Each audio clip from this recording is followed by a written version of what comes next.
Amables televidentes, arrancó la semana y arrancó el Telematutino 11. Gracias por permitirnos llegar a vuestros hogares desde el lunes por Telesistema Canal 11 o nuestro canal de YouTube Telematutino 11 RN. Buenos días, feliz semana. Buenos días, Jacqueline Morel. Buenos días, Ramón. Buenos días, República Dominicana. Comienza la semana y comienza Telematutino 11. Bienvenidos sean todos en este lunes 20 de abril. Y aquí estamos, comenzando la semana con muchas informaciones que compartiremos con ustedes, además de nuestros comentarios. Hoy tendremos la participación del licenciado Richard Medina, economista y miembro del Comité Político del Partido de la Liberación Dominicana. Bienvenidos. Uno quisiera comenzar con buenas noticias un lunes, con cuestiones alegres, pero lamentablemente tiene que comenzar con algo trágico y con algo que revela lo mal que está esta sociedad, lo podrida que está esta sociedad y la falta de autoridad. Y me refiero al caso del chofer David Carlos Abreu Quesada. Él chocó, Perdóname. en una rotonda a un motoconchista. Los motoconchistas son unos delincuentes todos, porque violan la ley, hacen lo que les da la gana. Y como tienen ya espíritu de cuerpo, ellos se creen que pueden hacer lo que les da la gana. Es más, hay una fenamoto que tiene atrás en la pared, en la espalda, dice la siguiente inscripción: un golpe a uno es un golpe a todos. Entonces este chofer fue perseguido, mírenlo ahí vivo todavía, durante kilómetros por una banda de... Una turba. Él se detuvo en un destacamento, no tuvo ayuda. Se detuvo en el parqueo de la fiscalía, no tuvo ayuda. Y lo peor de todo, Jacqueline, la cantidad de gente filmando para tener muchos views y pasarse viral y que son incapaces de acudir en auxilio de él. O de durante la persecución llamar 911. Mire, aquí hay un grupo de motoristas persiguiendo a un chofer. Oye, esto está podrido. No hay autoridad en la escuela, no hay autoridad en la calle. Una pena, Ramón. Mira, justamente eso deja mucho que desear de los motoconchistas, muchos de los cuales, o no todos, algunos salen a buscarse el trabajo, el pan de cada día dignamente, pero esto lo deja muy mal parados en la sociedad. Es verdad que violan la ley, pero violan la ley porque las autoridades te lo permiten. Porque aquí no hay autoridad. Porque sencillamente no hay reglas de juego claras y las autoridades permiten ese tipo de comportamiento. Y no hay manera de resolver los conflictos que no sea matando a otro. Entonces, ¿los motoconchistas son asesinos? Sí. Óyeme. Porque lo primero es cuando tú violas el semáforo, tú vas en línea contraria. Ya uno para doblar a la derecha o a la izquierda, placa, sin licencia. Fíjese por el retrovisor, porque de repente va a tener un motor porque ellos no se detienen. Ellos son los dueños.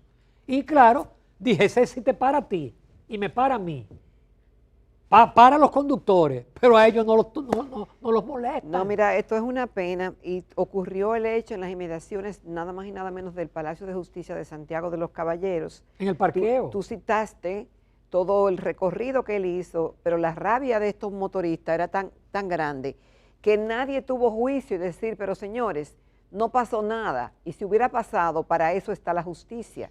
Y además para eso están los canales de conversación, las denuncias, pero no coger la justicia en sus manos, una justicia mal pensada y mal llevada, que llevó a la muerte a este señor, que una pena, lo dejaron, pero además lo dejaron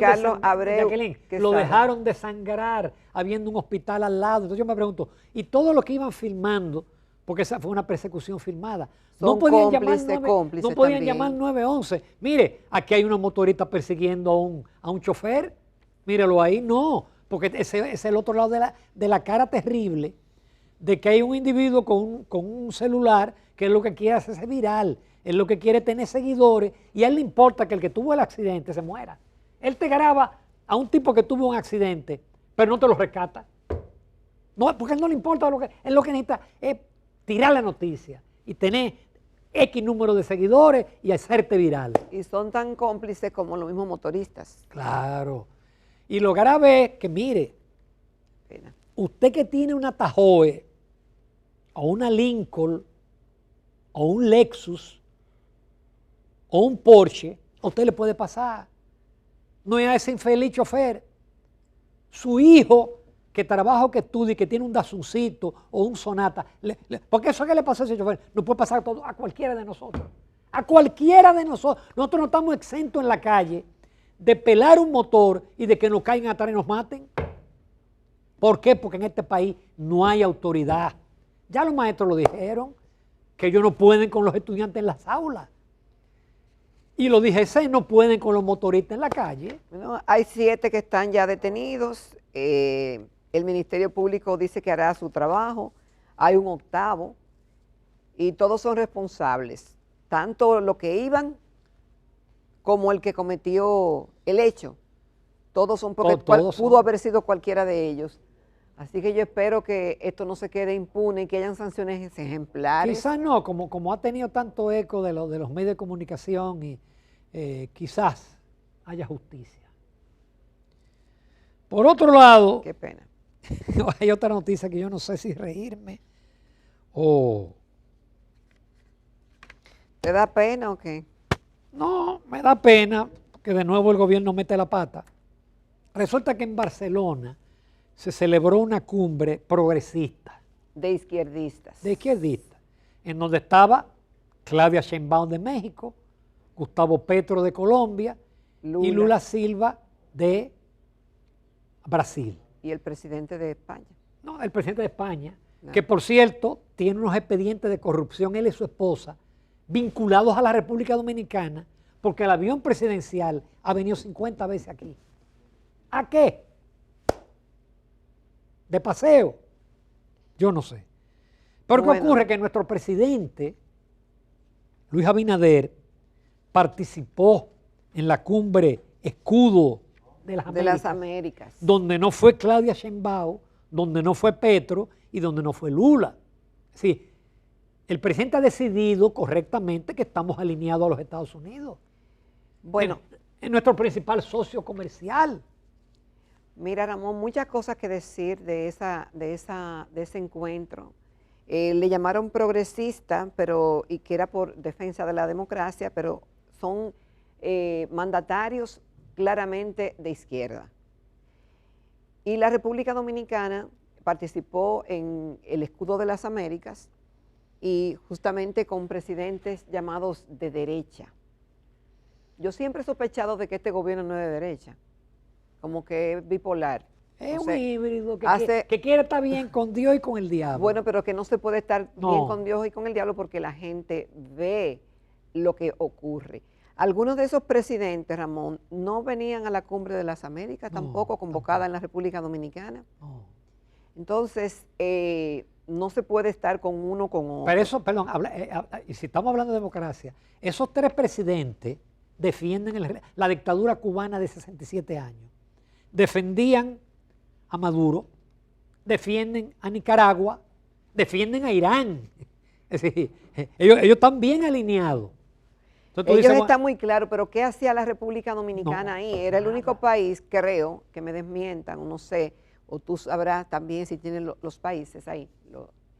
Si esos países participaron si había alguno de los participantes en el Escudo de las Américas en esa cumbre de Barcelona. No, se puede buscar. Solamente la República Dominicana, creo que la República Dominicana. Entonces, se puede conseguir, pero fue una metida de pata. Y luego decir que no firmamos el documento y que yo fui invitado. Entonces, ¿para qué fueron? Con la experiencia de Antoliano Peralta, pero claro, él obedece la orden del presidente Abinader, porque eso tiene que ser el presidente Abinader que le dijo, vaya usted. No, y el compromiso, ¿cuál es el compromiso que tiene el presidente Abinader con este grupo de países y de España?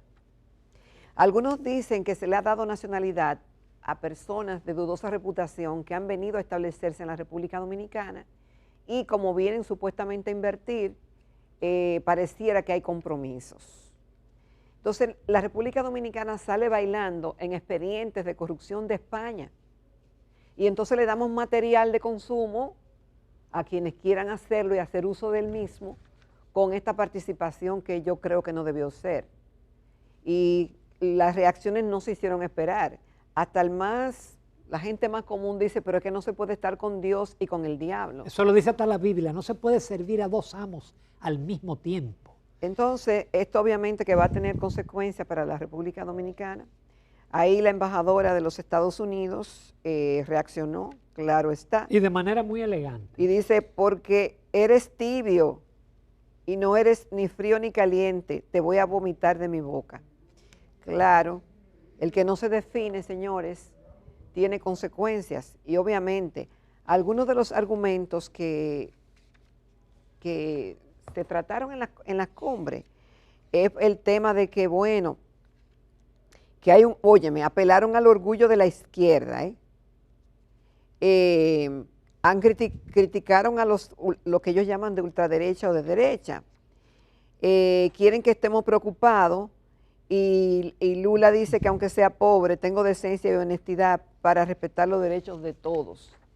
Y ahí como que hicieron un arroz con mango donde la República Dominicana no debió haber participado. Una pena que una persona como el doctor Antoliano Peralta, que goza de nuestra estima, ¿verdad? Y que ha sido un buen funcionario. Y fue un buen funcionario público y que tiene en sus manos la creación y llevar a cabo lo que es el Ministerio de Justicia en la República Dominicana, cayera en este pozo. Y luego decir que no se firmó la declaración, pero el presidente Abinader sabía de qué se trataba la cumbre. Claro, por supuesto. Y sabía que con los participantes y la invitación, él sabía. ¿Por qué él no fue? Mandó a otro.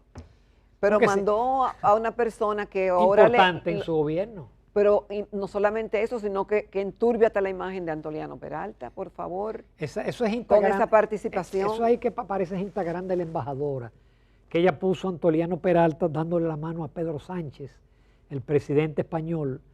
Pero también ella dice, cuando la izquierda global pronuncia las palabras cuidado con la desinformación, están abogando por la censura simple y llanamente. Porque ellos defienden gobiernos donde hay censura. Por ejemplo, en Irán hay un apagón en el Internet desde que empezaron los enfrentamientos para que el pueblo no se entere. Entonces, esa es para evitar la desinformación. Ahora, mira, Ramón, el gobierno, como se dio cuenta de que había cometido un error, quiso aclarar que no había suscrito la declaración de la Cumbre de Barcelona sobre la democracia. Eso hubiera sido el colmo. Entonces, la delegación dijo que fue solo como invitada y que se limitó a exponer preocupaciones sobre el impacto global de la desinformación digital. Si esa era la preocupación de la República Dominicana, tal vez el escenario para hacer esa exposición pudo haber sido otro, no ese. No ese. Y ellos están alineados y no es que se está de un lado o del otro. El tema es que la República Dominicana supuestamente decidió, nuestro aliado es el presidente Donald Trump, no esos que estaban en la cumbre. Y nosotros hemos tenido el compromiso como país y hemos sido distinguidos con la presencia de Marco Rubio, que fue la primera visita que hizo como secretario de Estado luego de la elección de Donald Trump, así como de otros funcionarios de alto calibre. Y nos han elogiado y han dicho que somos aliados, que van a tener el apoyo nuestro. Y es el momento de la República Dominicana aprovechar ese apoyo.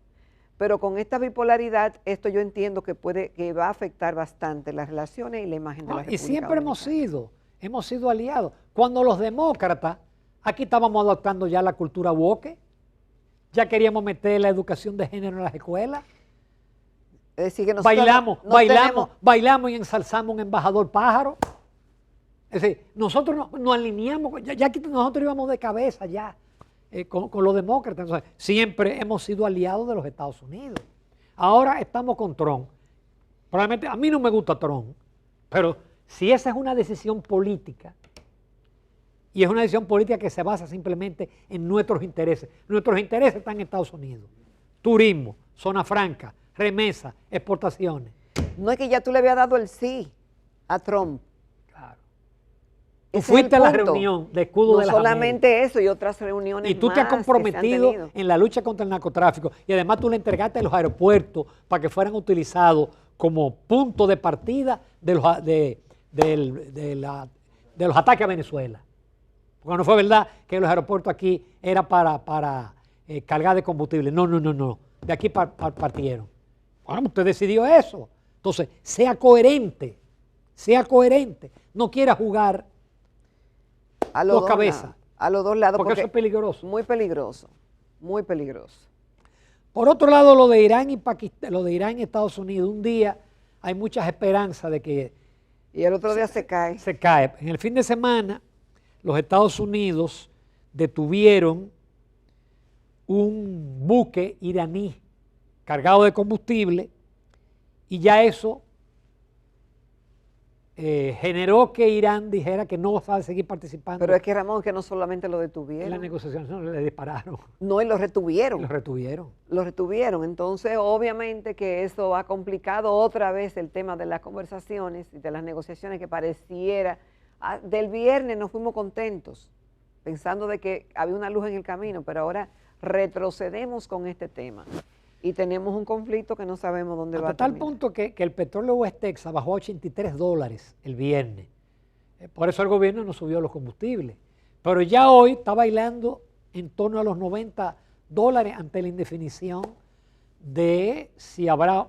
Va a haber negociaciones, va a haber un acuerdo, eso no le quepa duda a nadie, porque le conviene a los dos. Pero parece que va a haber que sortear todavía muchas dificultades.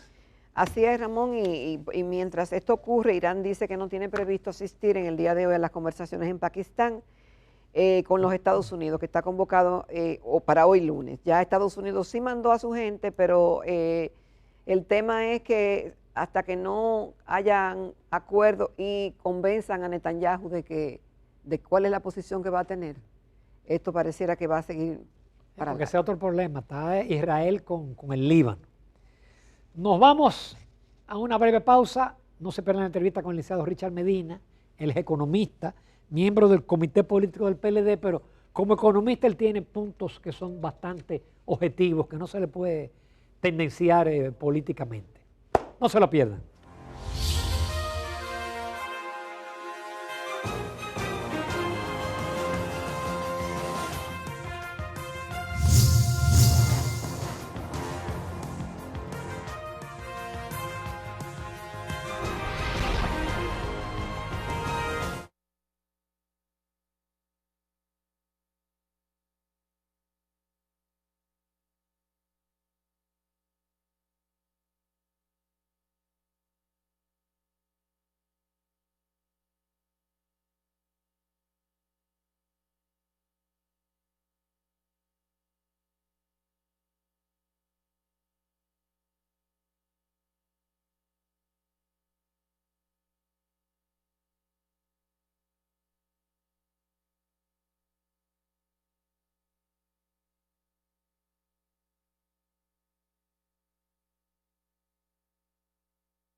La entrevista del Telematutino 11, gente importante, a tratar temas importantes. El tema económico es importante siempre, pero especialmente en este momento. Y también los temas políticos. Nos acompaña el licenciado Richard Medina.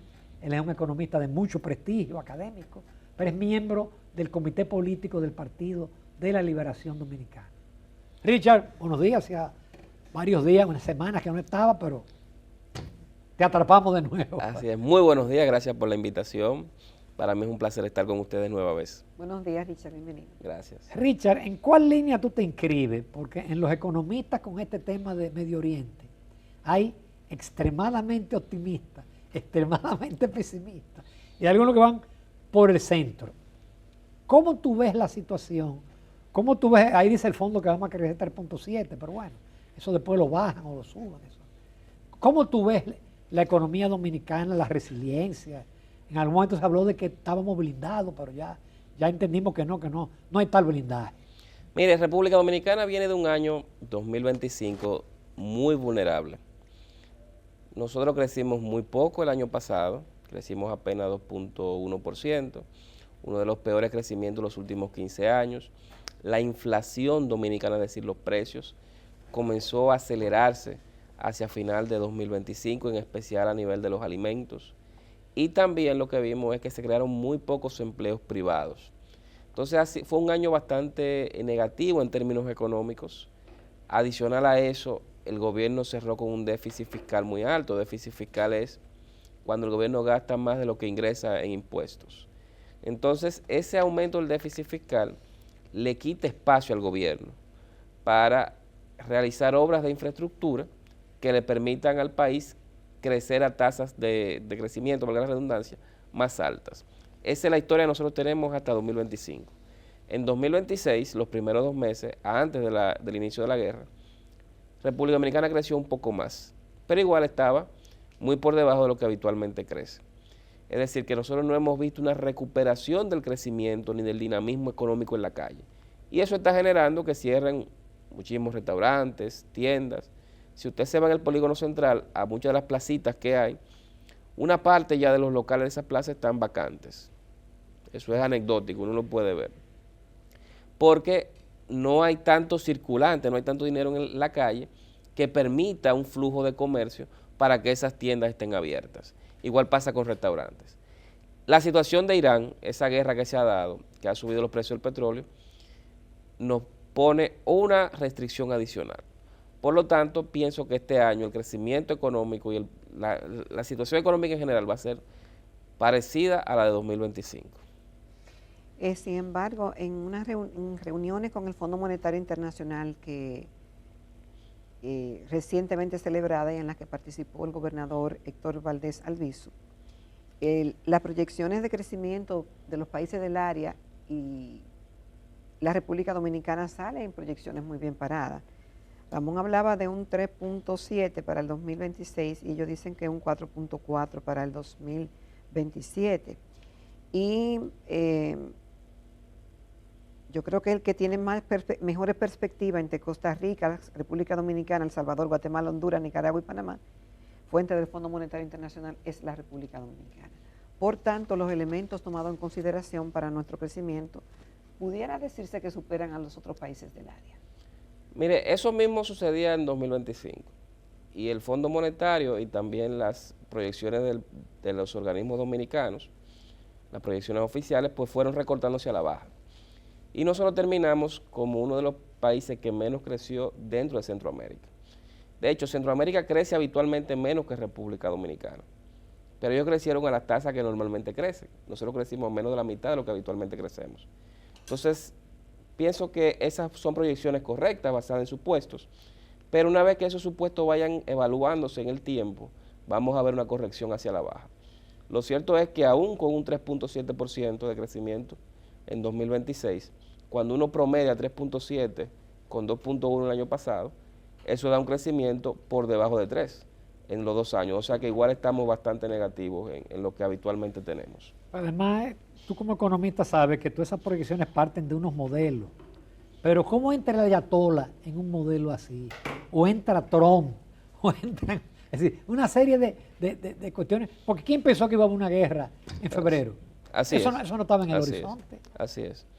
Y lo grave de esto es que precios, que es algo que ya se está comenzando a conversar a nivel de los organismos internacionales, es que precios más altos del petróleo durante mucho tiempo, 4 o 5 meses más, pues va a generar un aumento de los precios de la gasolina en Estados Unidos. Aumento de precios de gasolina en Estados Unidos generan aumento del precio o del costo de transporte interno en Estados Unidos. lo que eleva el precio de las mercancías, por lo tanto aumenta la inflación. Ya aumentó la inflación en marzo, estaba en 3.3% versus 2.4% que estaba en febrero. Si la inflación aumenta mucho y el Banco Central Americano, que se llama Reserva Federal, entiende que debe tratar de controlar la inflación, porque no es un fenómeno de una sola vez, sino que es algo ya que se está extendiendo en el tiempo, pues entonces ellos van a comenzar a cambiar la narrativa. La narrativa hasta ahora era, habrán 2 reducciones de la tasa de política monetaria, es decir, las tasas de interés van a bajar 2 veces en Estados Unidos. En la última reunión de los gobernadores de la Reserva Federal del Banco Central Americano, pues dijeron que es probable que solamente sea una reducción. Si sigue este tema del petróleo, en la próxima reunión, que es a final de este mes de abril, muy probablemente van a decir que es probable que no hayan reducciones en este año. Si sigue la inflación un par de meses después, es probable que ya estén señalizando que puede haber un aumento de la tasa de interés en 2026. ¿Y eso cómo impacta aquí? Eso genera serios problemas para República Dominicana, porque nosotros, al estar en la zona de influencia de Estados Unidos, cuando allá las tasas de interés suben, aquí deben subir también. Y si no suben, pues tenemos presiones al alza del precio del dólar. Yo con esto quiero ser muy específico y no quisiera que se me interpretara que estoy diciendo ni que va a subir el precio del dólar, ni que las tasas de interés van a subir, ni que van a subir las tasas de interés en Estados Unidos, sino que hay la probabilidad de que de seguir este conflicto en Medio Oriente y de seguir el precio del petróleo por encima de los 80, 90 dólares el barril, pues en unos meses ya en Estados Unidos esté esta conversación o implementándose un aumento de tasa de interés allá, que como dije va a tener un impacto negativo a nivel de crecimiento y generación de empleos en República Dominicana como en otros países de la región. Richard, en medio de este panorama, se hace el diagnóstico y se hacen hasta pronósticos, pero en el caso tuyo de que eres economista y que además milita en un partido político, ¿cuál sería la fórmula entonces en caso de ser gobierno? ¿Qué recomendaciones daría para que retomar, por ejemplo, el ritmo de crecimiento que tenía la República Dominicana anteriormente? Mire, ahora mismo estamos en una situación de crisis externa. Eso no quiere decir que el país le iba a ir bien en 2026, no le iba a ir bien, estábamos creciendo poco. Ahora bien, en esta situación de crisis hay que observar 2 cosas. Primero, ¿qué se subsidia? Hay que subsidiar el gasoil regular, porque si no subsidiamos el gasoil regular o permitimos que aumente mucho, pues inmediatamente eso se traduce en mayor costo del transporte interno de carga, lo cual se traduce en aumento de los precios de los alimentos y de todas las mercancías que se mueven en camiones. Segundo, hay que aumentar el subsidio a los fertilizantes. 1.100 millones de pesos, que fue lo que anunció el gobierno, aunque es correcto, no da. Hay que aumentar ese monto.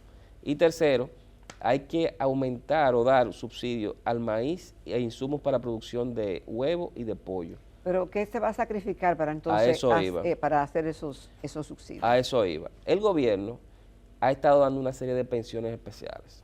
El presidente Medina hace unos días dijo que se habían dado 42 pensiones de 100.000 pesos especiales hasta su gobierno, hasta 2012. Y que hasta 2020, perdón, de 2020 a 2024, septiembre de 2024, habían 795 pensiones. Vamos a revisar eso. Vamos a revisar también una serie de bienes y servicios que se adquieren, que muchas veces el gobierno lo que hace es que la va cortando a final de año.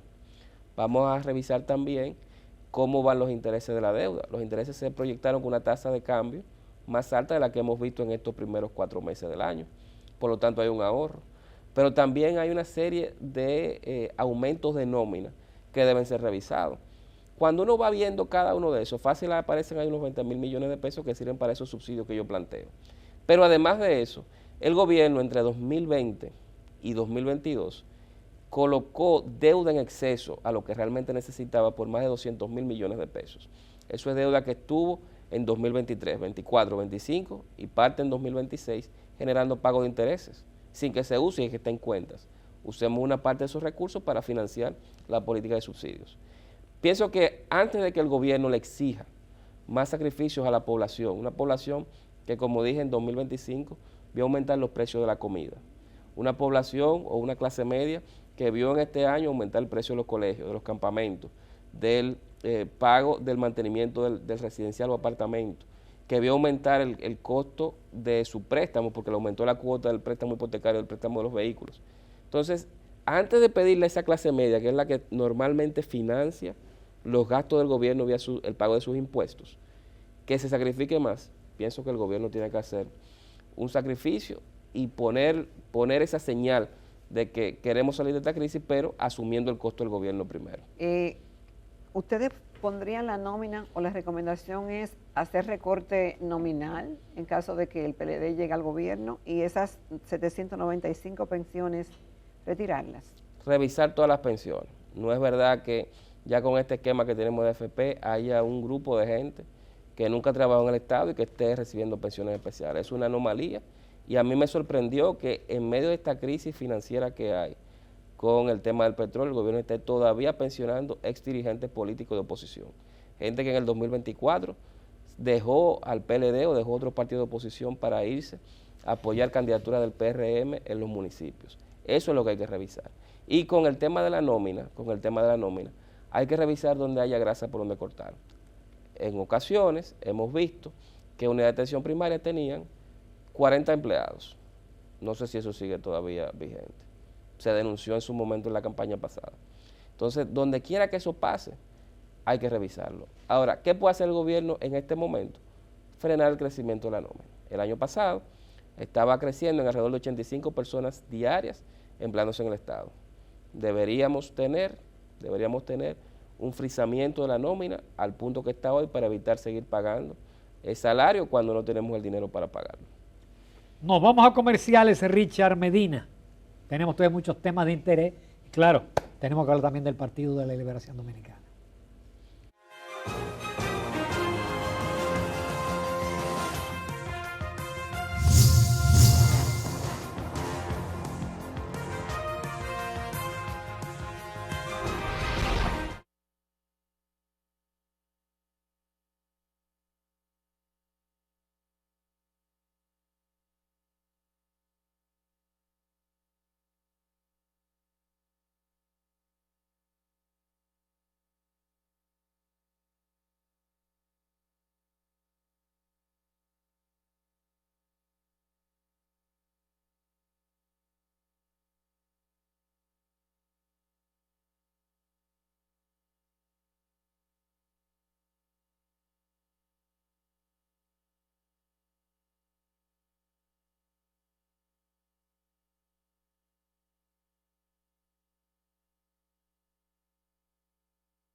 Continuamos en Telematutino 11. Esta mañana estamos conversando con el licenciado Richard Medina, economista y miembro del Comité Político del Partido de la Liberación Dominicana. Richard, en medio de este panorama 26, ya casi estamos hablando de política y de una nueva elección. ¿Cómo está el partido y las expectativas del partido en la participación? Bueno, que se le ha incluido en conversaciones con respecto a lo que está pasando en Medio Oriente y algunas decisiones que el gobierno tendrá que tomar y que será el consenso de la oposición. Mire, el PLD está en un momento estelar, y está en un momento estelar porque hemos estado haciendo oposición constructiva. Todos los lunes hay una rueda de prensa, nosotros tenemos una hoy a las 10. El presidente Medina prácticamente todos los domingos de unas declaraciones que se convierten o que influyen en el ciclo de noticias de la semana. Y los aspirantes a la candidatura presidencial del PLD todos los días están haciendo 4 y 5 actividades en diferentes municipios. O sea que estamos motorizando la militancia y también la sociedad en esos lugares. Adicional a eso, el PLD se ha beneficiado de la situación de crisis económica, de vulnerabilidad económica que tiene República Dominicana. Y lo hace porque nosotros fuimos el último referente exitoso de manejo de la economía, en especial de manejo de los precios. Por tanto, a medida que el gobierno ha ido desgastándose por el ejercicio de la función pública y porque los resultados económicos han lacerado la calidad de vida de mucha gente, pues en esa misma medida el PLD ha ido subiendo. Nosotros ahora tenemos un proceso pautado para octubre. Ahí hay de este año. Hay 8 personas, 8 compañeros que están como aspirantes, una consulta ciudadana. Esa consulta ciudadana va a tener un ganador.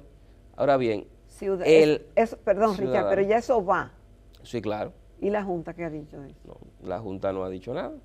El PLD puede, como partido que se puede autorregular y autogestionar, preguntarle a la ciudadanía, hacer una consulta, eso está en la ley.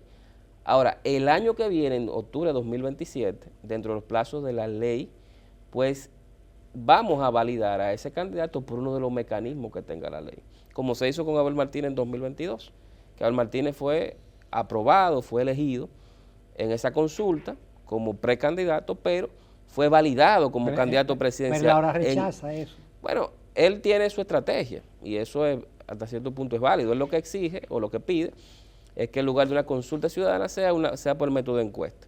Pero el partido lo que ha aprobado es precisamente la consulta. Entonces nosotros estamos inmersos en ese proceso. Pero ¿esa consulta va a ser con el padrón? Semiabierto, o sea, con toda la ciudadanía, excepto aquellas personas que son miembros de partidos que son distintos al PLD. ¿Y cómo se hará eso, Richard? ¿Se anunciará que todo el que quiera participar, que vaya y vote en los locales del partido? Así es, así es. Hay una comisión que está trabajando en esto. Pero el que no es militante de ese partido. No, si usted va a querer ir a votar. Si usted quisiera ir a votar, se busca en el padrón y si no está inscrita en algún otro partido, puede hacerlo, porque es abierto. ¿Y si la gente no va, Richard? No, porque ahí está la estructura de base del partido, que es quien moviliza realmente esa votación. Como pasó en 2022, que votó más de 500,000 de personas. Entonces nosotros estamos apostando a eso y seguimos haciendo críticas constructivas al gobierno. Dentro de esa crítica constructiva no está nosotros simplemente boicotear cualquier esfuerzo, sino decir por qué estamos en contra, con argumentos sólidos, de muchas de las políticas públicas que se están implementando ahora. Eso no puede verse como que nosotros estamos aprobando la gestión del gobierno en medio de esta crisis. ¿Qué sucede con esto? Que el gobierno fue a quien se le delegó, el PRM como partido de gobierno, fue quien resultó electo para gestionar el Estado, para administrar el Estado. Y le corresponde al PRM mostrar cuáles son los planes para sacar a República Dominicana en este mar de crisis que tenemos a nivel internacional. Pero si las medidas no afectan al pueblo, ustedes aprobarían las medidas. Nosotros cuando tengamos las medidas las evaluaremos, pero es una función eminentemente del gobierno que lo ejerce el PRM como partido, no de nosotros como oposición. Nosotros estamos para vigilar, para analizarlas, para opinar, pero no vamos tampoco a venir a hacer una cohabitación con el gobierno, porque no somos nosotros el gobierno, nosotros somos de la oposición. ¿Y qué ventaja ustedes le ven, Richard, con tener un candidato más o menos visto, el que más votación saque, pero que será validado el año que viene. Y si esa validación no se le da a esa persona que resultó elegida. Mire, eso siempre... Por múltiples razones. Siempre es un riesgo, pero ese es el riesgo que hay que correr para salvaguardar los derechos de elegir y ser elegido que manda la Constitución y las leyes. Nosotros como partido sí entendemos necesario tener identificado a esa figura como candidato o candidata presidencial para que nos lleve en esto, después de octubre de este año, hacia mayo de 2028 al poder. Entonces es algo estratégico de parte del partido. Pero ¿hay alguna ventaja con tanta antelación? Porque todos los candidatos son conocidos. Es decir, ahí toda esa gente tiene una trayectoria de Estado, o algunos con muchísima experiencia, otros con menos, pero o han sido candidatos. Entonces no se entiende esa premura. Pues si fuera que estamos eligiendo personas que son desconocidas, bueno, habría que presentarlos al país con mucha antelación. Lo que pasa es que una candidatura presidencial no se construye rápidamente. Hay que tener tiempo para ir estructurando equipos, para ir visibilizando los problemas de la sociedad y para ir conversando con sectores. Otros partidos la tienen un poco más fácil en ese sentido porque hay uno que tiene una persona que ha sido candidato 5 veces, que fue presidente 3 veces, y el otro partido, aunque no tiene una figura definida, pero está en el gobierno. Y cuando uno está en el gobierno las cosas se facilitan. Entonces el PLD tiene que, en esa realidad, tiene que tratar de elegir su candidato lo más pronto posible. Si el gobierno está desgastado y se equivoca mucho, favorece. Bueno, eso parece que está pasando. Pero parecería, digo, yo no te puedo pedir la opinión, pero parecería que al lanzarse al ruedo Gonzalo Castillo como que es el que pinta que tiene más posibilidades. Mire, Gonzalo Castillo creo que ha despertado a mucha gente que estaba sentada, lo cual es positivo, pero el PLD ahora mismo lo que le conviene es que los 8 compañeros que se inscribieron como aspirantes estén todos y cada uno en la calle, movilizando la militancia, conversando con sectores sociales y haciendo su trabajo para mejorar en las encuestas, mejorar en la intención de voto y batirse en octubre de este año, sacando la mayor cantidad de votos posible para el partido. Richard, como economista, tú estás consciente de los retos que hay en términos de reformas estructurales. ¿Está dispuesto el partido porque el PLD pudo haber hecho reformas estructurales, especialmente la fiscal, y no la hizo, solamente hizo el pacto por la educación, el pacto eléctrico, pero no hizo nada en materia fiscal y tuvo quizás las mejores condiciones. Ahora, el que gane en el 28 va en una situación más comprometida, con mayor deuda, con mayor pago de intereses y quizás con menor espacio fiscal. Mire, el PLD en el gobierno de Danilo Medina hizo el pacto educativo, firmó el pacto educativo y discutió el pacto eléctrico, pero no lo firmó, porque hubo un grupo de gente, vinculado sobre todo al PRM en oposición, que decidieron no firmar y boicotearon la firma. Al final lo firmaron el gobierno del PRM en 2021, pero eso ha sido letra muerta, porque no han logrado ninguna de las metas que se planteaban ni en el pacto eléctrico, ni en el decreto de reglamento de aplicación del pacto eléctrico. El PLD hizo una reforma fiscal en 2012, a finales de 2012. No obstante, es importante decir que una reforma fiscal tiene 2 patas. Una pata, que es en la parte tributaria, que es aumento de impuestos, aumento de la recaudación, que fue lo que se hizo en 2012. Pero también tiene una pata que es la reforma del gasto. Entonces, en estos momentos es muy difícil pedirle a la población o al empresariado mayores sacrificios a nivel de pago de impuestos si lo que uno ve es un dispendio del gasto público. Todos los gobiernos tienen gasto público que es mejorable, que es perfectible, es decir, se puede recortar. Ahora, los niveles que estamos viendo de dispendio acá y de ineficiencias en cuanto a construcción de obras, yo creo que hay que revisarlos porque son alarmantes. Entonces, en este contexto es difícil uno pensar que se le puede exigir a la población o se le pueda pedir al empresariado más aportes a nivel de una reforma tributaria. Hay reformas que van a ver que hay que revisarlas. El tema eléctrico quizá no merece una reforma, sino más inversión en el sector. Hay temas vinculados con las pensiones y el mercado laboral. El gobierno mandó una reforma laboral que realmente no dice nada. Hay una de hidrocarburos que se mandó hace unos años que no se aprobó y tampoco decía nada. Entonces, si vamos a ponerlos la chaqueta todos como sociedad, partidos políticos, empresariado, actores civiles y sociales, gobierno, prensa, pues debemos hacerlo del marco de lo que es realmente necesario y no estar dando declaraciones o sometiendo modificaciones a leyes que realmente no tienen ningún impacto, como esa que le acabo de mencionar, a nivel de la reforma laboral y de la de hidrocarburos. O sea, de que viene por ahí una de la seguridad social.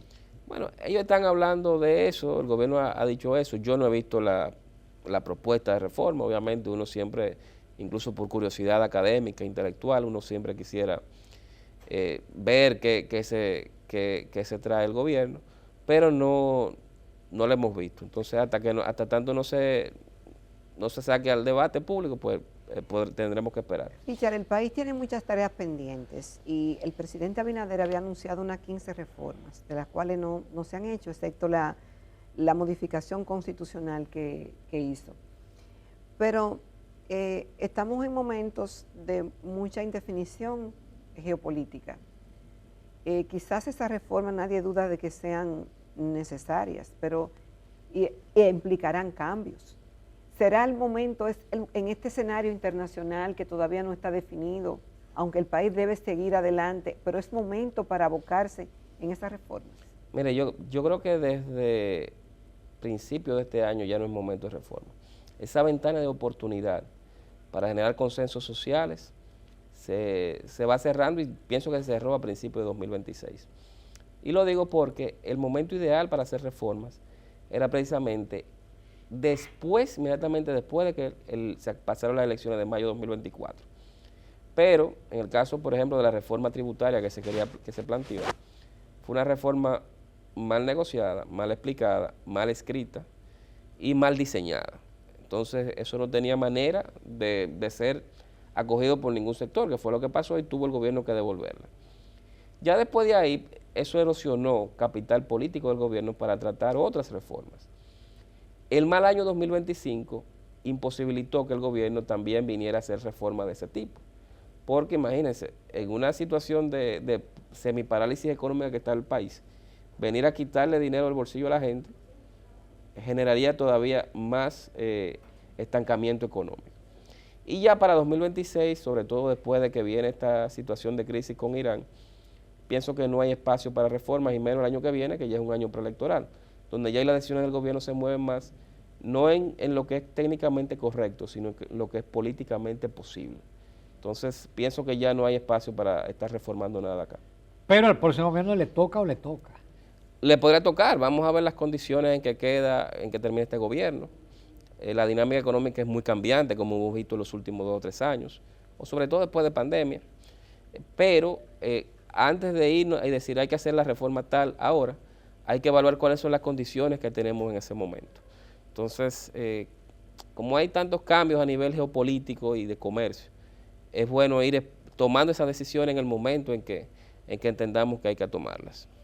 Finalmente, Richard, con una oposición dividida es posible ganarle al gobierno. Tú dices que el gobierno lleva una ventaja porque ya está en el gobierno, te da muchos aportes, mucho dinero. Mire, la situación de deterioro que tiene el gobierno ahora mismo es lo que está subiendo al PLD como partido opositor, que todavía no tiene un candidato definido. Entonces, bajo ese esquema, nosotros seguiremos obviamente trabajando, seguiremos haciendo oposición, visibilizando los problemas de la cotidianidad de la gente, lo que le importa a la gente, y dando soluciones a esos problemas.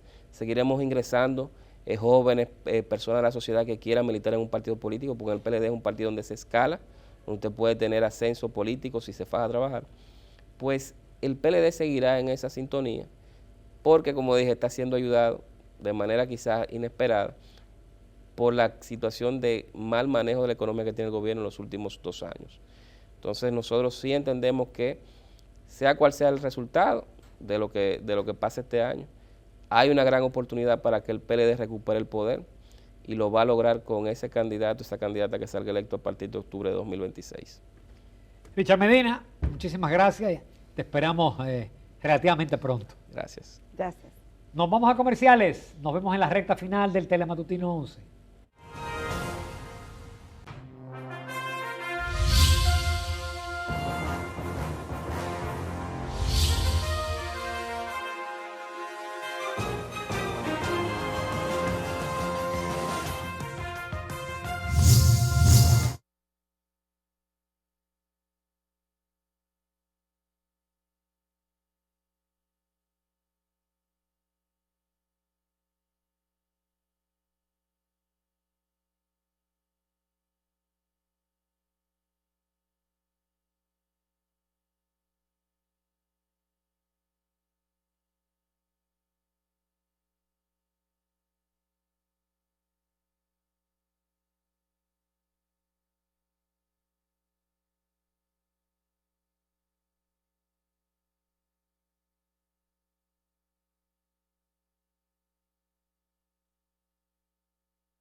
amables televidentes, comenzamos la semana. Como vimos, mala noticia con el asesinato.